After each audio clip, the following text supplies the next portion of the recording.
Bom dia, que a graça do Senhor seja com todos.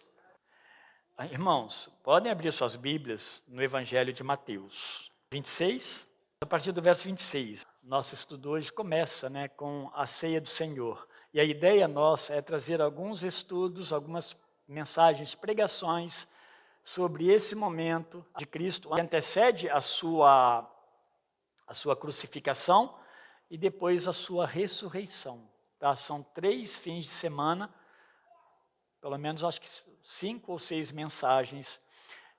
Como estava aberta a última mensagem, eles lá para a gente colocar sobre a ascensão. Acho que vai ficar bom nesse processo, a ascensão de Cristo. A gente meditar no último domingo do dia 20. Tá bom. E hoje, então, vamos ler a partir do verso 26, que fala sobre a ceia do Senhor. Nós cantamos aqui, talvez seja uma boa música, se houver tempo no final para a gente cantar, porque fala daquela reunião final com o Senhor Jesus Cristo, para todo sempre. Diz assim a partir do verso 26 de Mateus 26. Enquanto comiam, Jesus tomou o pão e, abençoando-o, partiu e o deu aos seus discípulos, dizendo: tomai e comei, isto é o meu corpo. E tomando um cálice, rendeu graças e o deu a eles, dizendo: bebei dele todos, pois isto é o meu sangue, o sangue da aliança derramada em favor de muitos, para perdão dos pecados.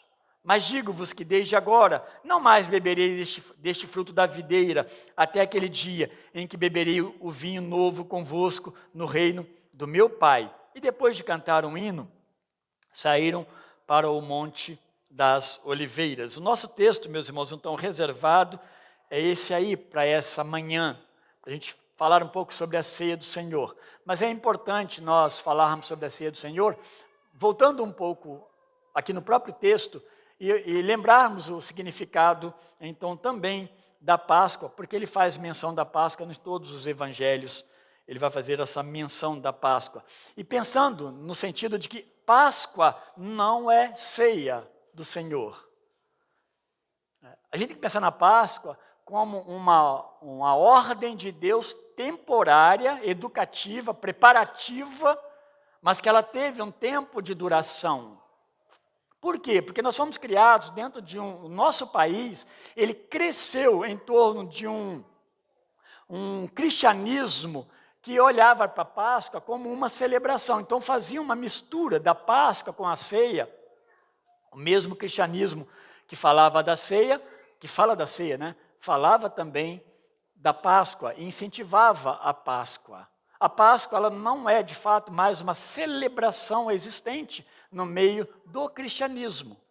Ela foi encerrada pelo próprio Senhor Jesus Cristo, quando ele celebra aquela Páscoa com aqueles rapazes, aqueles homens ali, mas depois ele vai instituir a ceia do Senhor.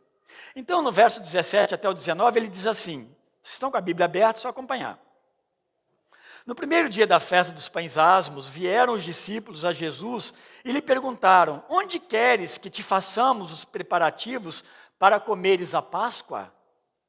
E ele lhes respondeu: ide à cidade ter com certo homem e dizei-lhe, o mestre manda dizer: o meu tempo está próximo, em tua casa celebrarei a Páscoa com os meus discípulos. E eles fizeram como Jesus lhes ordenara e prepararam a Páscoa naquele momento, Então tudo, meus irmãos, aqui está acontecendo de forma muito rápida, eu diria impressionante. O ministério de Jesus se deu em 3 anos, então foi rápido. O que aconteceu em 3 anos com Jesus? Dá para você imaginar? Então tem 4 evangelhos testificando o ministério de Jesus Cristo. Tem as palavras de Paulo, que entra como um abortivo, um discípulo de último momento, que testemunha também de Jesus Cristo. Então, em 3 anos aconteceram muitas coisas, só que agora nós estamos falando dessa última semana, e de uma forma muito especial, específica, do último dia. No outro, ele já será preso, nesse dia ele será preso, no outro já será crucificado. Então é muito rápido, é uma coisa impressionante. A gente aqui está na quinta-feira, a Páscoa, e é chamado também do dia, é o dia 14, é o dia dos pães asmos. Aqui faz referência, mas lá também no Antigo Testamento faz essa referência ao dia dos pães asmos. São os pães sem fermento. É o dia 14 do mês de Nissan, no calendário hebraico, que é o mês que Deus instituiu para a celebração da Páscoa judaica. Esse é o primeiro mês religioso do calendário judaico. Lá em Êxodo 12, você vai encontrar muita informação sobre isso. Então, Deus ordena que eles celebrem a Páscoa nesse dia, lá em Êxodo. Lá, assim que eles saem do Egito, Deus dá essa ordem. Para essa celebração da Páscoa, ela tinha um propósito. Tinha que haver um cordeiro de 1 ano. Um cordeiro de 1 ano, macho, sem defeito. Lá diz ainda que ele deveria ser separado 4 dias antes do dia 14. Ele tinha que ser separado especificamente para isso. Esse cordeiro não poderia servir para mais nenhuma outra coisa, mas separado para a Páscoa, para a celebração da Páscoa, 4 dias antes, no dia 10 do mês, então, de Nissan. Ele era, logo nesse dia, então, ele era sacrificado na área externa do templo, na parte externa do tabernáculo, naqueles dias, né, que seria o tabernáculo, aonde se sacrificava os animais em sacrifício agradável a Deus. Logo depois do sacrifício, pelas mãos dos sacerdotes, dos levitas, eles eram levados pela família. Cada família passava lá, era sacrificado lá, no lugar de sacrifício. As famílias levavam esse cordeiro para a sua casa, quando ele era assado e era comido pela família. Mas tudo isso estava relacionado, então, com o livramento, o grande livramento que Deus operou lá no Egito. Lembra quando Deus ordenou para a família dos judeus? Olha, façam isso, né? Matem um cordeiro, pegue seu sangue e marque as entradas das portas. A entrada, normalmente era uma entrada da porta da sua casa, marque com sangue, porque essa casa não seria visitada pela morte dos primogênitos. Coisa terrível que aconteceria.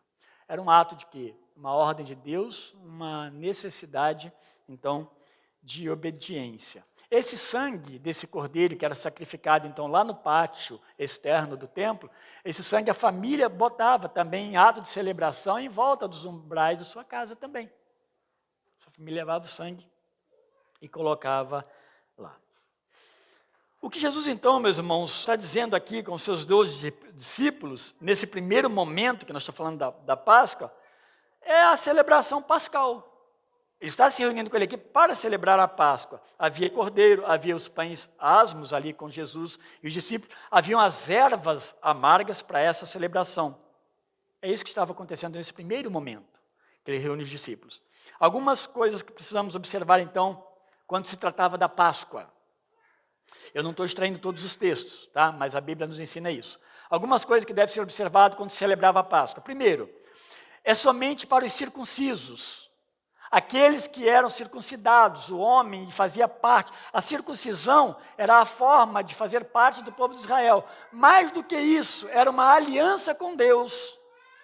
Então tinha que ser circuncidado. Todo homem era circuncidado. Então, era somente a Páscoa para os circuncidados. Aqueles descendentes que fizeram uma aliança com Deus desde lá de Abraão. É uma comunidade pactual.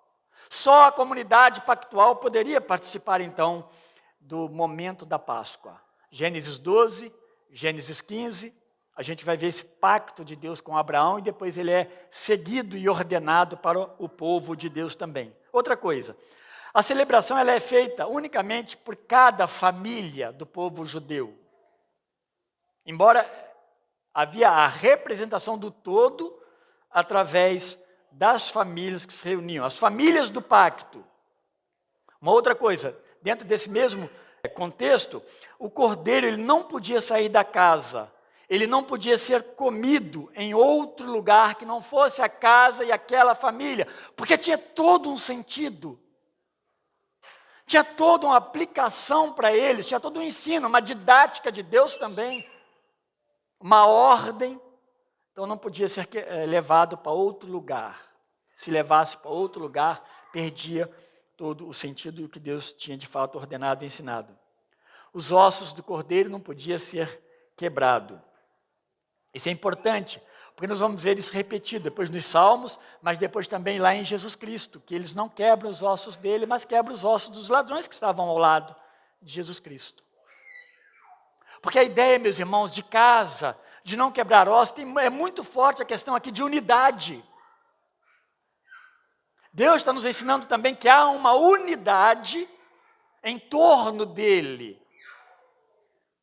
E o corpo, os ossos não quebrados também representava essa unidade do próprio corpo de Cristo, que depois vai ser a igreja, vai representar esse corpo de Cristo em sua unidade. Uma outra coisa que vale a pena a gente perceber antes de falarmos do texto.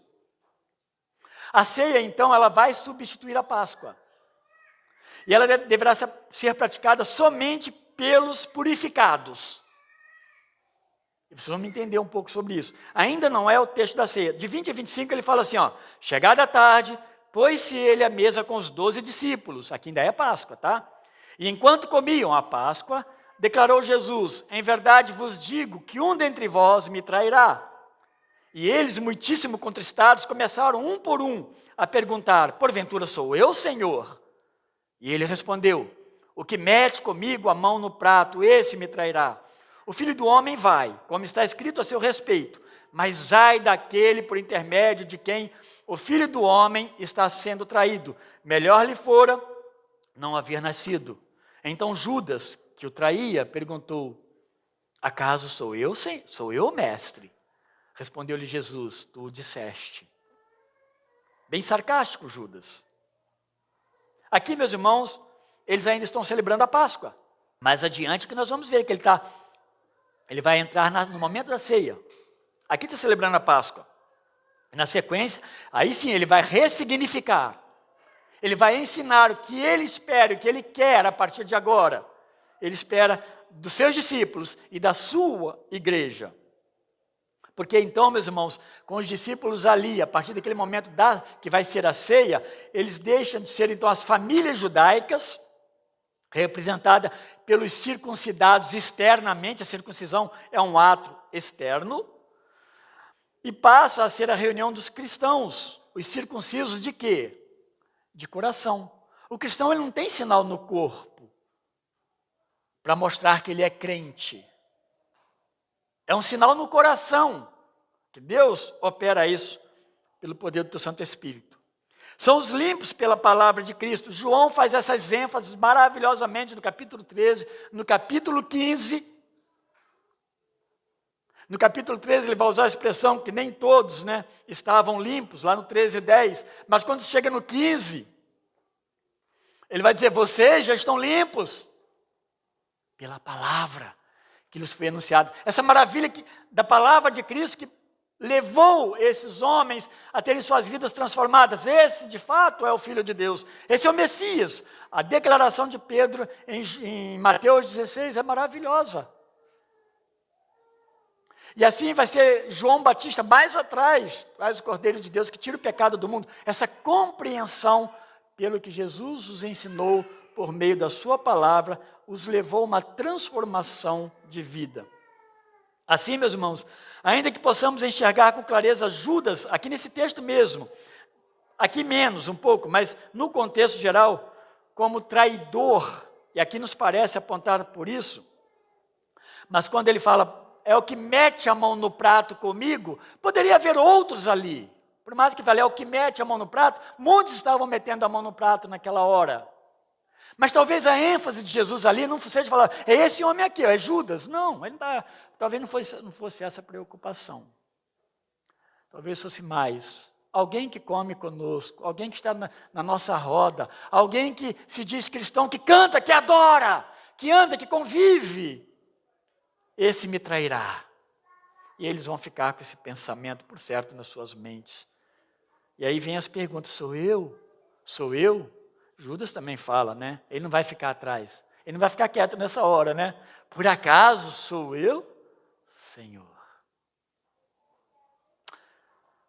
Mas João, o evangelista, ele traz uma sequência muito interessante, que aponta para Judas Iscariotes de uma forma mais clara, ou seja, ele participa desse momento, é ele identificado, e ele não vai participar da ceia, ao que tudo indica.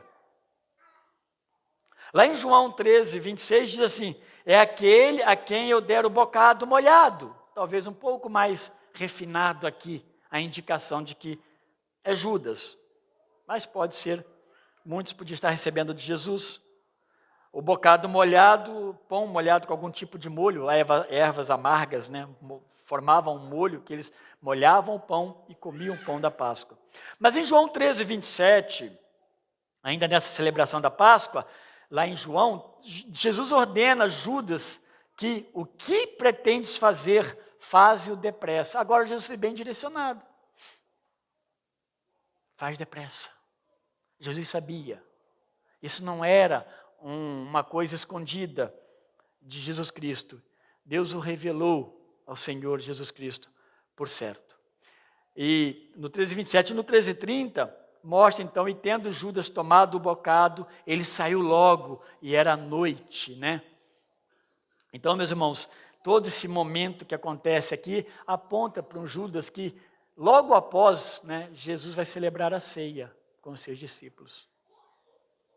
O fato de Judas não estar na ceia, porque é uma discussão que tem metros e metros de livros escritos, eu fico nessa condição, eu creio plenamente que ele não participou, porque estaria bem fora de todo um contexto do significado da ceia do Senhor para a igreja de Jesus Cristo, para os salvos, para os purificados. Ele vai embora, ele não participa. Depois eles entram na ceia. Lucas é o único que deixa um pouco mais dos quatro evangélicos, Lucas vai deixar mais duvidoso, parece. Lucas mistura ali tudo como se fosse a ceia do Senhor unicamente. Todos são unânimes em entender que Lucas, nesse aspecto, ele não estava preocupado com a cronologia, mas com o fato, com a história, com o acontecimento. Vamos então à ceia. A ceia do Senhor, um memorial físico com benefícios espirituais. Um memorialmente físico com benefícios espirituais. Aí nós lemos o texto, os irmãos acompanhou enquanto eles comiam, tomou Jesus o pão e abençoando, partiu e deu aos seus discípulos, dizendo, tomai, comei, este é meu corpo. A seguir tomou um cálice e tendo dado graças, o deu aos seus discípulos, dizendo, bebei dele todos, porque isto é o meu sangue, o sangue da nova aliança. Aí ele faz a proclamação, né? O sangue da nova aliança, derramado em favor de muitos para a remissão dos pecados. Então, momentos distintos aqui. Ceia, Páscoa e ceia. E digo-vos que desta hora em diante não beberei deste fruto da videira até aquele dia em que eu hei de beber novo convosco no reino de meu Pai. E tendo cantado um hino, saíram para o Monte das Oliveiras. A nossa confissão de fé, que acabei de citar agora há pouco, no seu artigo 14, ela falando sobre a ceia do Senhor, ele põe batismo e ceia do Senhor porque estão relacionados. O batismo é a forma de você fazer parte do corpo, né? Então, ele começa dizendo que o batismo ele é pré-requisito à comunhão dos santos e ceia do Senhor, na qual a ceia, os membros da igreja, pelo uso sagrado do pão e do vinho, eles devem comemorar juntos a morte de Cristo por amor, precedido sempre por solene autoexame. É isso que está na nossa confissão de fé que nós subscrevemos. Enquanto eles comiam a Páscoa, então, aquele cordeiro, o animal que foi sacrificado para aquele propósito, Jesus ordena aquela que passaria a ser então a celebração cristã. Ele começa o que nós chamamos de instituição da ceia do Senhor. Não mais a Páscoa, mas agora então a ceia do Senhor. Não mais o sacrifício de um animal, o cordeiro de 1 ano sem defeito, mas agora o Filho de Deus, como homem e sem pecado, a quem João deixou claro, né, o Cordeiro de Deus, que tira o pecado do mundo. Ele seria esse cordeiro substitutivo, nos substituiria.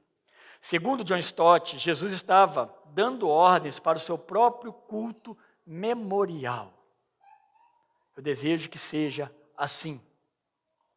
E para a celebração da ceia, ele toma primeiramente o pão como elemento que representa o seu corpo. Ele toma o pão. Então há uma distinção aqui. Aquilo que eles comiam na celebração da ceia da Páscoa, agora Jesus fazia uma distinção entre trazer o pão e o vinho, agora como elementos que vão apontar para ele, o Cordeiro de Deus, ele como esse Cordeiro de Deus. Não mais o sacrifício de um animal, agora é o Filho de Deus que está morrendo na cruz. E para a celebração da ceia, ele toma primeiramente esse pão. Na sequência, ele toma o vinho, que representaria o sangue de Cristo.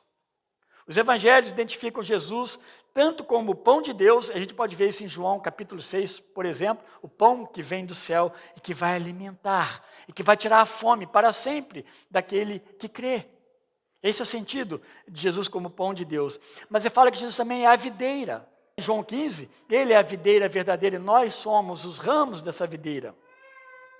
Mas agora essas mesmas figuras vão ser usadas como símbolo memorial para os que creem. Tanto o pão quanto o vinho, o suco da videira.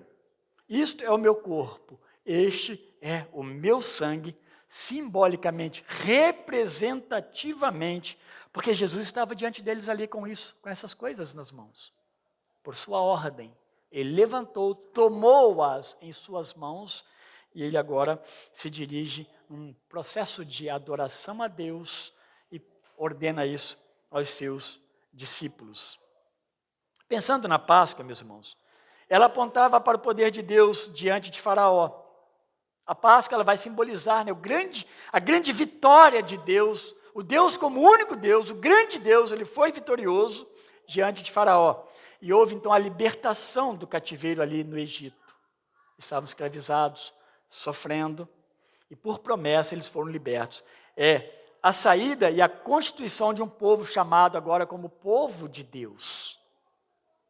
Deus tem essa questão relacional. Deus não é um Deus distante.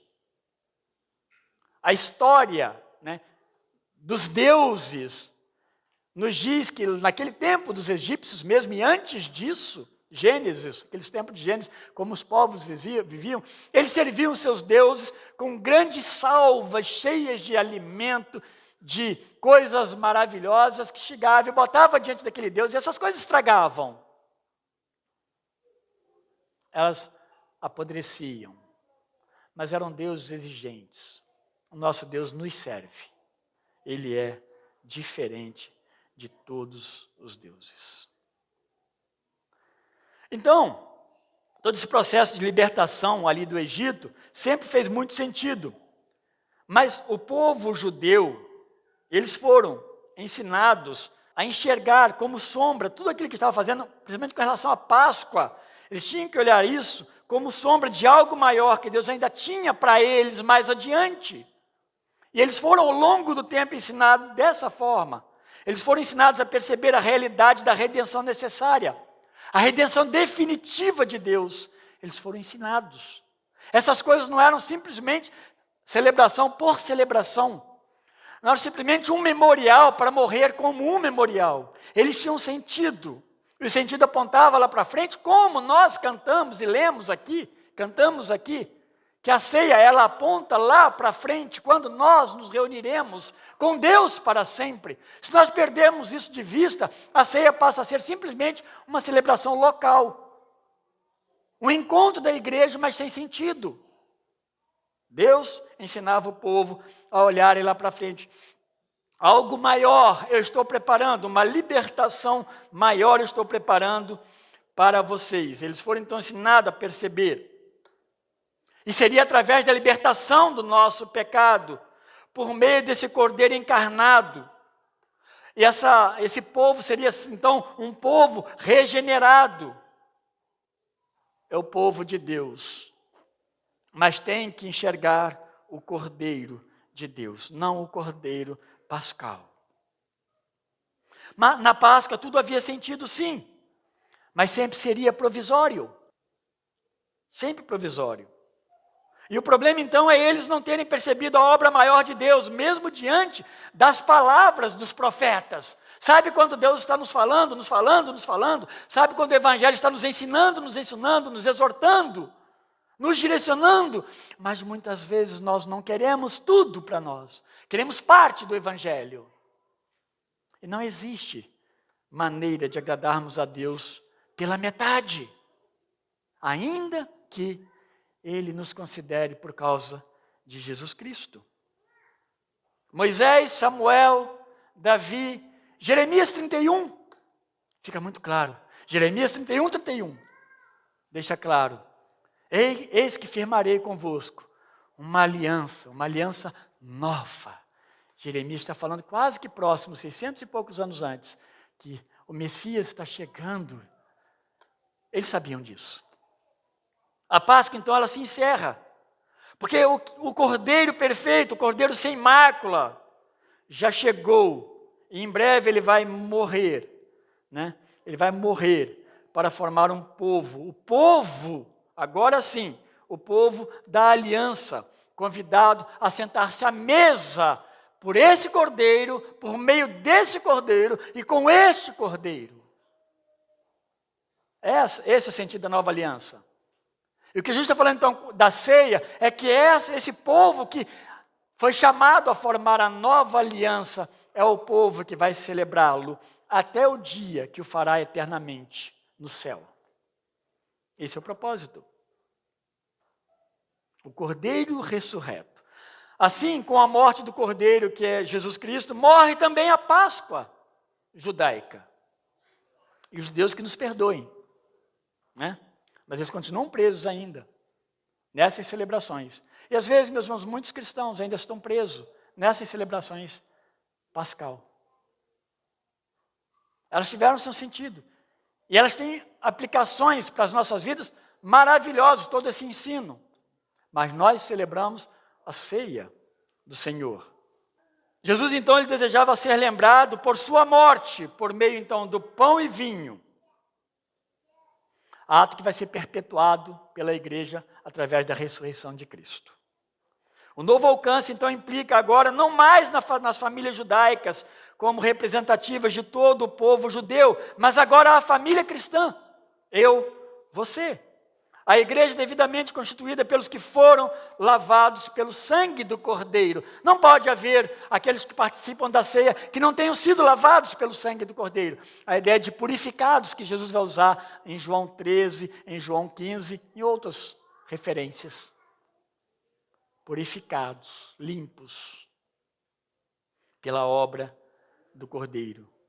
Cada igreja, então, ela forma parte de uma família maior, que é o corpo de Cristo, em todo o mundo, em todas as eras. Ela foi se formando em torno do Cordeiro que é Cristo. O pão e o vinho são intencionais, e eles apontam para a centralidade do Cordeiro e de mais ninguém.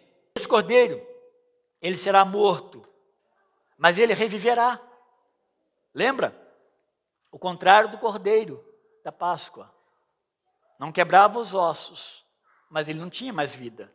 Terminava ali aquele Cordeiro. Esse reviverá. Seus ossos não serão quebrados. E se fossem, por permissão de Deus, seria restaurado. Esse reviverá. E é ele que nós vamos então seguir como o Cordeiro de Deus que tira o pecado do mundo. E todo esse processo da ceia, diferentemente da Páscoa, passa a ter um sentido estritamente simbólico. Só que com um grande, pleno benefício espiritual. É simbólico. Mas a sua aplicação, a sua profundidade espiritual é imensurável. Porque a aplicação, a gente não tem que ficar separando. É simbólico, é físico, é espiritual. Tudo isso está acontecendo com benefícios espirituais para a nossa vida.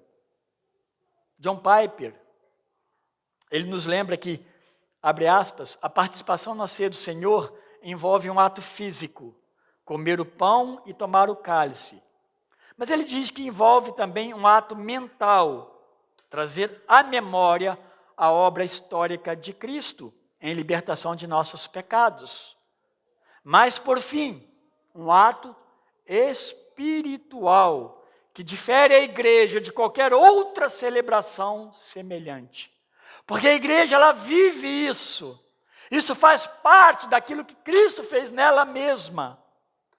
Nós fomos transformados. Houve todo um processo, algo sobrenatural. A igreja, ela celebra a ceia. E é uma celebração diferente. Ela envolve o sobrenatural. Talvez haja algum tipo de celebração semelhante que não tenha nada a ver. Então, todos esses momentos estão presentes na ceia do Senhor. Os que celebram, meus irmãos, são os redimidos por Cristo. São aqueles que participam da sua graça. Ambos os elementos, pão e vinho, eles trazem uma aplicação prática de vivificar através do renovo que produzem em nós vida e alegria. A ceia não é um encontro morto. Tem todo um sentido. Jesus determinou que fosse dessa forma. Que fosse assim. E sendo assim, nós estamos obedecendo a Cristo quando nós celebramos a ceia do Senhor. Por isso todos devem comer e beber. Bebam dele todos, comam dele todos. Não parte da igreja. Toda a igreja é convidada pelo Senhor Jesus Cristo a essa celebração. O pão no memorial como corpo que substitui o cordeiro, o corpo do cordeiro perfeito que nos substitui. E o vinho no memorial como sangue purificador do cordeiro sem pecado, para perdão dos nossos pecados, porque o texto fala sobre isso, que é a maior promessa da aliança. Tirar o pecado do homem, libertá-lo dos seus pecados. John Piper, novamente citando, nos lembra da forma em como, sendo cristãos, nós devemos participar da ceia. E ele diz que no ato da ceia, abrindo aspas novamente, nós trazemos para as nossas vidas o que aconteceu com Cristo. Pela fé, por confiar em tudo que Deus é para nós, em Jesus, nutrimos-nos com as bênçãos que Jesus obteve para nós quando Ele sangrou e quando Ele morreu ali na cruz. A ceia precisa nos inserir nisso, como cristãos. Não é simplesmente um comer e um beber. Tem todo um significado para nós cristãos, redimidos, transformados pelo poder de Deus. Eu, particularmente, meus irmãos, eu creio que é como se nós estivéssemos afirmando o seguinte: nós precisávamos disto. E que bom que o Senhor nos proporcionou isto. Porque se Cristo não morresse na cruz, nós não teríamos celebração, nem o que celebrar, que nos deu alegria e muito menos esperança para aguardar. Não tínhamos nada disso para nós. Então, por essa celebração contínua, a igreja jamais se esquecerá da razão pela qual ela existe. Fazer isso, em memória de mim, fazer continuamente. Ela nunca vai esquecer. Por que você existe? Olha o pão, olha o cálice. Fale isso para os seus filhos. Ensine para eles isso. Aí, as palavras de Jesus na ceia, elas não foram apenas palavras sentimentais, como se pedindo para que as pessoas com esses elementos não se esquecessem dele, não se esqueçam de mim. Olha, toma esse pão, toma esse cálice, aí vocês não vão se esquecer de mim. Jesus não está pedindo isso para nenhum de nós, mas para que nos apropriemos de forma pessoal dos benefícios da sua morte, mas não como espectadores, mas como participantes. A ceia, ela não tem lugar para espectadores. Ela precisa entender e participar. Não pode participar sem compreensão. Mas não é lugar de espectadores. É o lugar que os adoradores se reúnem e adoram a Cristo e adoram a Deus nesse processo da ceia. É um chamamento para alimentarmos nosso coração com Cristo Jesus. Louvado seja Deus. Assim, se você comparece à ceia do Senhor, Aí, lembrando das palavras de Paulo, porque aqui, meus irmãos, o texto ele é bem sucinto e claro. Os elementos, como foi feito, e a gente vai vendo os contextos para nós compreendermos como isso se aplica à igreja. Mas se você comparece a ceia do Senhor de uma maneira desdenhosa, insensível, e até mesmo imprudente, essa atitude não discerne a seriedade daquilo que aconteceu lá na cruz. Você não está discernindo essa seriedade. É como se você estivesse perdendo a sua vida. Uma adoração, uma prática sem compreensão, sem valor para você, tanto faz como tanto fez, você perde a vida. Passa as grandes oportunidades dos ensinos de Deus, para mim particularmente, ou para você. Ele termina dizendo que a celebração se dará, que eu quero fazer algumas observações. Essa celebração se dará pela igreja até que Jesus entre conosco em uma comunhão eterna e festiva, no reino do Pai. É isso que nós estamos fazendo quando celebramos a ceia. Porque hoje nós não temos o Cordeiro conosco, assentado aqui. Nós o temos pela fé. Mas um dia nós o teremos pessoalmente, presencialmente. É isso que ele está dizendo. Que quando você celebra a ceia, você está dizendo, olha, eu desejo isso para mim. Eu acredito no que foi feito. Eu sei o poder de transformação que tem em Cristo Jesus como boa nova. E eu sei o que há separado para mim. Senão, vai ser uma celebração, apenas um ato físico, e talvez não vai sair do memorial. Algumas observações sobre a ceia, então, na sua prática. É uma ordenança. Tomai e comei. É um ato, então, de obediência de uma ordenança. Então, deve fazer parte do nosso culto coletivo a Deus. Todos os membros da igreja devem participar da ceia. Só não participa quem não faz parte do corpo. Isso não significa que não é crente, mas aqui é uma especificação. Precisa fazer parte do corpo, seja pelo batismo, seja pela aceitação da igreja no aspecto de membresia. Por isso que a ceia ela pode ter um sentido mais privado mesmo. Mais de igreja local, mais de prática interna, mais do povo daquele rebanho, aquele rebanho daquele lugar.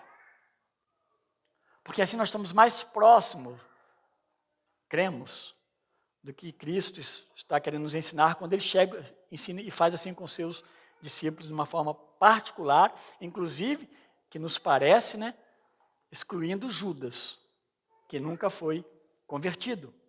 Mas ela é seletiva mesmo. Ela é seletiva e ela é coletiva. Seletiva nesse aspecto, que é para o povo de Deus, e coletiva porque esse povo se ajunta. Específica para o corpo de Cristo, os redimidos, os libertos e salvos, circuncidados de coração, os quais publicamente deram sua pública profissão de fé em Cristo, e com ele firmaram uma aliança de fidelidade. Não é uma aliançazinha qualquer. Hoje eu sou cristão. A minha carteira. Olha a minha cara de crente. Não, firmaram um ato, uma aliança de fidelidade a Deus. Isso é você e Deus. Nem a igreja pode fazer isso por você. É você e Deus. É a unidade dos diversos salvos em torno do seu Salvador. Todos nós estamos unanimemente dizendo, servimos, amamos esse Deus, temos esperança nele. A unanimidade. Por ser um ato realizado pela igreja, um ato congregacional, a gente tem que pensar que nunca isolado, a ideia aqui é comunhão, ajuntamento do povo de Deus. Então, se é um ato realizado pela igreja, não tem sentido bíblico seu acontecimento de forma individual, ou mesmo fracionado por pequenos grupos. Porque a ceia, a sua representatividade é o corpo. Aí precisa compreender isso de uma forma muito clara. É o corpo se reúne e celebra a ceia do Senhor conforme Jesus nos ordenou. Ela traz sentido de unidade, já falamos isso, por causa do ajuntamento e a comunhão do corpo de Cristo. Então, por mais que cada um de vocês, cada um de nós sejamos parte do corpo de Cristo e o representemos, nós não somos igreja quando sozinhos. Igreja é o corpo de Cristo. Embora ele exista, está um naquela casa, naquele apartamento, naquela chácara, mas ela se ajunta. Ela se ajunta. Então isso é uma coisa bem normal no corpo de Cristo, bem representativo. É um ato proclamatório, uma declaração que se faz. Até Jesus disse, anuncieis por esse ato, a morte do Senhor até que Ele venha. Então, quando nós celebramos a ceia, nós estamos proclamando o nosso Salvador. Ele morreu por nós, mas Ele ressuscitou, porque estou esperando Ele voltar. Ele ressuscitou. Ele vai voltar para nos levar. Os seus símbolos são bem específicos, não existem outros. É o pão e o vinho, ou o derivado da videira, se assim for melhor. Essa é a ordem de Jesus Cristo, pão e vinho. Ela não possui efeito salvador ou salvífico.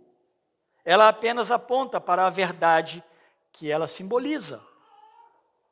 O pão e o vinho simbolizam algo maior, grande. É isso que Jesus quis nos ensinar quando tomamos os elementos das nossas mãos. A responsabilidade nossa é enorme, meus irmãos, como cristãos. Aqueles que têm a sua vida ajustada com Deus, não são perfeitos, mas entendem isso de uma forma tranquila. Não faz da ceia apenas um momento diferente. A ceia faz parte do culto e uma ordenança de Deus para nós, de Cristo para nós. E deve ser celebrada, e eu celebro porque eu compreendo isso. E sou obediente. É um ato memorial. Lucas e Paulo trabalham isso com mais clareza e dizem que Paulo tomou de Lucas, né? Ou quem sabe vice-versa. Ainda não olhei quem fez a carta primeiro, quem escreveu primeiro. Mas Lucas foi um escritor, que acompanhou Paulo o tempo todo. Os dois tratam de memorial. E nós não abrimos mão disso como Igreja Batista. Porque entendemos que isso é claro para nós, como memorial que nós fazemos. Não recebe e nem confere poderes sobrenaturais. O que significa isso?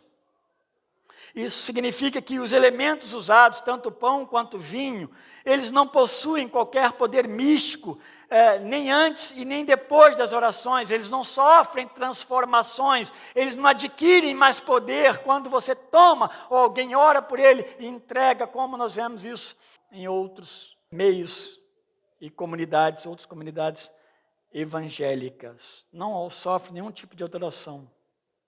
E nem quando nós ingerimos, não muda. Você quando toma ceia não sai daqui mais santo. Se fosse assim eu ia dar um pão inteiro, com manteiga ainda para vocês. Mas não tem efeito. Não é isso que ele quis dizer. Há algo maior que nós precisamos, sim, entender e aplicar para nós.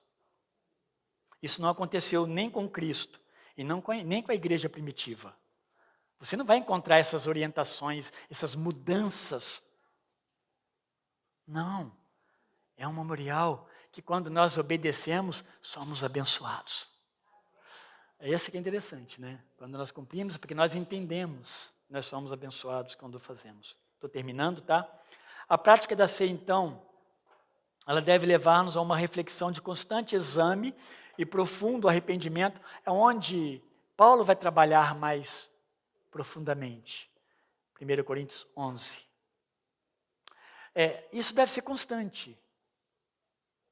O que ele está dizendo é o seguinte, essa consciência que você tem, esse entendimento que você tem de Cristo, e do pecado, e de libertação, precisa te levar a um arrependimento contínuo, constante, diante de Deus. Então, celebração da ceia em que essas coisas não acontecem é porque também ainda há uma incompreensão, quem sabe, alguma compreensão errada desse significado. Celebramos, na verdade, o santo que em sua entrega nos santificou. E por fim, não deve ser tratada impropriamente. Deve haver respeito e reverência na sua celebração. Não deve ser partilhada com as crianças. Opa!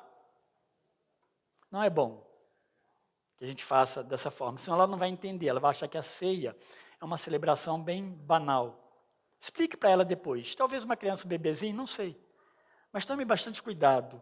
Não deve ser participada, para que ela nunca venha a pensar que a ceia não é uma coisa muito séria, né? Na verdade, as crianças precisam compreender o grande significado que existe e ela deve ser ensinada a se prepararem para esse grande dia, né? Que vai acontecer na vida delas. Elas vão ouvir o Evangelho, elas vão compreender o Evangelho, vão crer em Jesus, vão se arrepender dos seus pecados, vão ser batizadas e vão fazer parte desse corpo e vão participar da ceia, normalmente. Meus irmãos, Deus nos ajude a olhar para a ceia do Senhor como uma verdade histórica, uma realidade que, inclusive, define claramente as igrejas evangélicas, as igrejas cristãs. As ordenanças são práticas fundamentais. Uma igreja que não tem as ordenanças, ou só tem uma, não tem a outra, ela não se classifica como uma igreja cristã. Então, por aí você vai ver que todas as igrejas praticam. Muitas vezes a divergência se dá na forma como interpretam. E alguns divergem claramente com interpretação errada mesmo. O que nós queremos é que nós façamos e obedeçamos a Cristo no que Ele ordenou. E façamos da maneira correta. E valorizemos isso como uma bênção de Deus para a vida da igreja. Nosso Deus, muito obrigado por teu amor, graça e também por tua misericórdia. Obrigado, meu Deus, pelo teu amor, ó Deus, de uma forma que Ele nos alcançou, sendo nós, ó Deus, pecadores, pessoas que se afastaram do santo. Mas o Senhor nos alcançou, agora com a tua misericórdia também. Então, muito obrigado, meu Deus. Obrigado pela tua igreja. Obrigado, Deus, porque ela é composta pelos redimidos, transformados, ó Deus. Os arrependidos, os obedientes, Senhor. Que ainda com todas as nossas deficiências, ó Pai, o Senhor nos considera por causa de Cristo. Muito obrigado, meu Deus. Ajuda-nos agora a servi-lo melhor, a servi-lo com entendimento, com racionalidade, mas com fé também. Ó Deus, sabendo que as promessas do Senhor, elas não cessaram. Elas vão se cumprir e um dia, Deus, através do que fazemos agora dessas celebrações, aquilo que o Senhor fez em nós, ó Deus, vai se cumprir definitivamente quando nós estivermos com o Senhor na glória. E estaremos plenamente com o Senhor, não mais precisaremos do pão e do vinho, porque o Senhor estará ali conosco. Ó Deus bendito, instrui-nos, ó Deus, com isso tudo. Acalenta o nosso coração, acalma-nos, ó Deus. E ajuda-nos, ó Deus, a sermos esses servos do Senhor obedientes. Obrigado pelo teu amor e obrigado por esta igreja, por essa comunidade que o Senhor amou. Ó Deus, e por ela se entregou. Em nome de Jesus, amém. Amém, meus irmãos. À noite nós vamos continuar falando, agora um tema um pouquinho mais carregado, que é a prisão, de Jesus Cristo. Deus abençoe a todos.